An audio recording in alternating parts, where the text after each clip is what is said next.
আসসালামু আলাইকুম। অবারিতর পক্ষ থেকে সবাইকে শুভেচ্ছা ও অভিনন্দন। আমার এই চ্যানেলটি মূলত বিনোদনধর্মী চ্যানেল, কিন্তু বর্তমানে দেশের যা পরিস্থিতি তাতে বিনোদন বলে কোনো কথা আর নেই। তাই আজ দেশের বর্তমান পরিস্থিতি নিয়ে আপনাদের সাথে আলোচনা করব। চলুন আলোচনা শুরু করা যাক। সেনাবাহিনী আমাদের সর্বশেষ আস্থার জায়গা।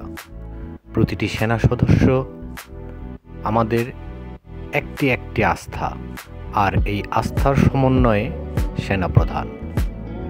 তাই সেনাপ্রধান কোনো ব্যক্তি হিসেবে আমাদের কাছে পরিচিত না, সেনাপ্রধান শব্দটা আমাদের কাছে পরিচিত। তাই সেনাপ্রধান যেই হোক না কেন, তার প্রতি আমাদের আস্থা শতভাগ। যা পূর্বে ছিল বর্তমানেও আছে, তবে ভবিষ্যতে রাখার দায়িত্বই সেনাবাহিনীরই। কেন এই কথাগুলো বললাম হয়তো আপনারা বর্তমান প্রেক্ষাপট বিশ্লেষণ করলেই বুঝতে পারবেন। তা যাই হোক, চলুন আরও কিছু আলোচনা করি বর্তমান প্রেক্ষাপট নিয়ে। সেনাবাহিনী জুন 2024 থেকে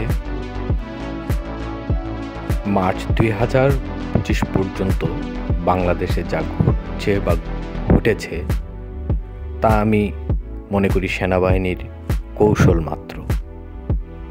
আমার মনে হয় এখন সেনাবাহিনীর ভূমিকা দেখানোর সময় এসেছে। আমিও ওনার ভাষায় বলতে চাই, এনাফ ইজ এনাফ।